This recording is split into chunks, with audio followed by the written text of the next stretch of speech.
orang lelaki yang berniat tak nak kahwin dengan sebab dia nak fokus benda lain, terutamanya fokus dalam ilmu agama, silakan selama mana anda tidak meliarkan nafsu kepada benda lain. Silakan. Ada orang dia tak kahwin tapi dia balas pergi Thailand tiap-tiap minggu.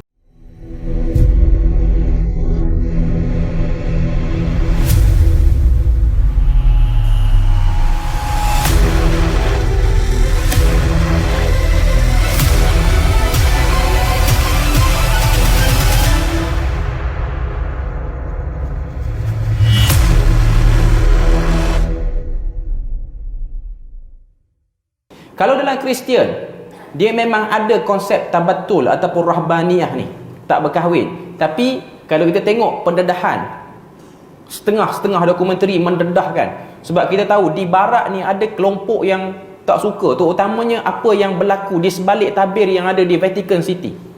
Sebab kita kena tahu, negara paling kecil di dunia ni lah Vatican lah. Vatican ni paling kecil. Okay. Situlah pusat Kristian. Walaupun kebanyakan padri-padri muda di sana tak berkahwin, tapi mereka melakukan seks bebas sesama mereka, sama ada dengan lelaki ataupun dengan dengan padri perempuan. Tak kahwin tapi dia orang sama dia orang berlaku juga benda tu. Ada yang melazimi, memang betul-betul jaga. Cuma nak katanya dunia penuh penipuan dah sekarang. Dunia penuh penipuan. Cuma kelompok sufi pada zaman Ibn Jauzi ni memang mereka melakukan rahbaniyah, iaitu tak berkahwin. Antara tokoh ulama yang cuba untuk neutralize balik isu tak kahwin di kalangan orang-orang Islam yang fokus pada ilmu dan juga mendekatkan diri kepada Tuhan ni ialah Dr. Abdul Fattah Abu Ghuddah. Saya tak pasti dia ni doktor ataupun tidak. Syekh Abdul Fattah Abu Ghuddah daripada Syria. Dia ada tulis satu buku riwayat ulama-ulama yang membujang, Ulama'ul Uzzab. Menarik buku tu. Dia cerita ulama-ulama yang sibuk dengan ilmu, ulama-ulama yang memberi komitmen sepenuhnya kepada ilmu, macam Imam An-Nawawi, macam Imam At-Tabari, Syekhul Islam Ibn Taymiyah. Ni antara tokoh-tokoh yang tak kahwin. Termasuk jugalah Imam Asy-Syafi'i. Kahwin asalnya, tapi lepas pada tu dia ada konflik apa, dia cerai dan dia tak kahwin sampai kesudah. Sebab tu kita tengok Imam Syafi'i ni, tuan-tuan pernah dengar ke riwayat daripada anak dia? Tak ada. Kalau Imam Abu Hanifah, kita dengar riwayat pada anak dia, Hammad. Imam Malik pun ada riwayat pada anak dia. Imam Ahmad pun ada riwayat pada anak dia, Abdullah bin Ahmad. Tapi Imam Syafi'i ni tak ada. Melainkan yang meriwayatkan ialah anak-anak murid yang dekat. Ni antara ulama yang memang fokus. Orang yang macam ni, yang memang memberikan hayat dia untuk ilmu, dia tak kahwin dengan syarat dia tak liar. Dia yang jadi masalah, sejarah agama-agama yang duduk di sekitar orang-orang Islam ni, khususnya di negara Arab, khususnya di Hijaz yang dikelilingi oleh Rom, Parsi ni, ahli-ahli agama dalam Kristian, ahli-ahli agama dalam Majusi yang tak kahwin, walaupun dia tak kahwin, dia melazimi benda lain untuk puaskan nafsu dia. Iaitu boleh jadi dia meliwat pelayan-pelayan Kristian yang ada di dalam tu, sama jenis, laki dengan laki. Benda ni saya terpaksa dedahkan sebab memang dia ada dalam sejarah pun. Dia memang ada pun benda ni. Walaupun kita nampak, oh lebay betul dia ni tak kahwin. Memang tak kahwin depan mata kita je. Belakang tu lebih lagi. Belakang tu lebih lagi. Cuma nak kata dalam Kristian benda tu ada. Untuk dalam buku Syekh Abdul Fattah Abu Ghuddah tu, Ulama'ul Uzzab, yang ni memang betul-betul fokus kepada ilmu, dan memang tak ada masa untuk fikir layan nafsu dia, memang tak ada. Sebab itulah sebahagian ulama sebut mereka ni macam makhluk asing pun. Tak ada kecenderungan langsung. Tapi Syekh Abdul Fattah Abu Ghuddah tetap justify mengatakan tak kahwin itu bukanlah daripada sunnah Nabi di awal buku dia. Sebab Nabi sebut, faman raghiba an sunnati falaysa minni.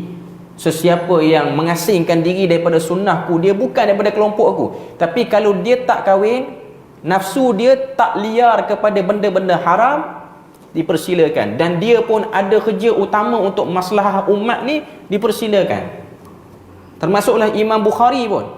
Cuma saya tak pasti Imam Bukhari ni ada riwayat ataupun tidak dia ni kahwin. Tapi taklah pernah kita dengar riwayat yang dia berinteraksi dengan anak dia sendiri, melainkan dia berinteraksi dengan anak muridnya. Yang pasti kita tengok dia berinteraksi dengan Imam Tirmizi. Yang ni paling banyak riwayat sebut.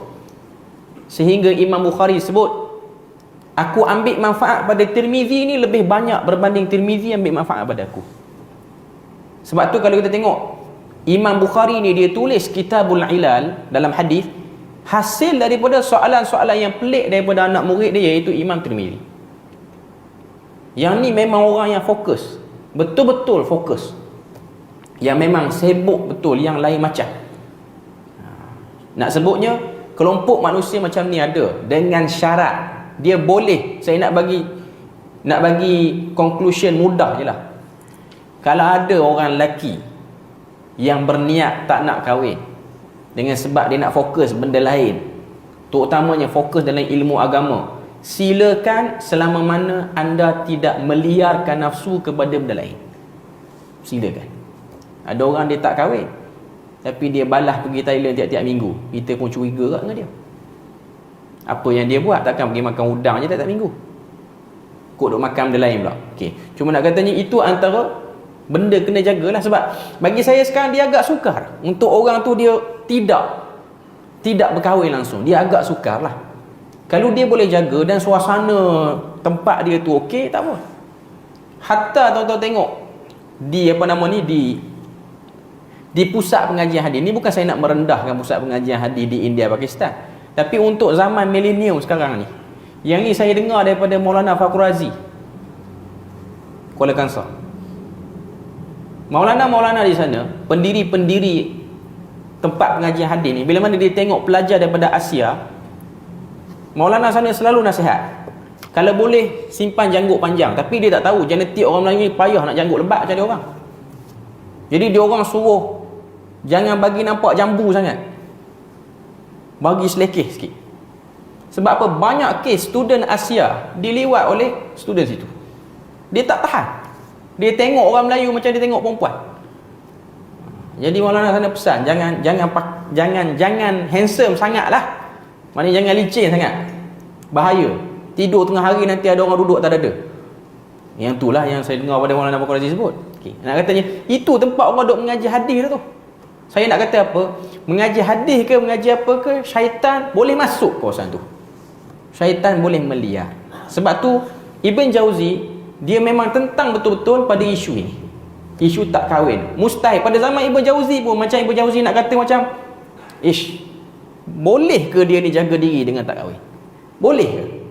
Sebab ada hadis menunjukkan Nabi tengok perempuan, akhirnya Nabi masuk dapatkan isteri.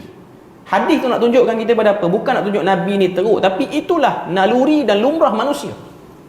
Dia ada keinginan, tapi kalau dia boleh jaga batasan supaya dia tak langgar dan dia duduk dalam yang halal selalu, dipersilakan, tak ada masalah.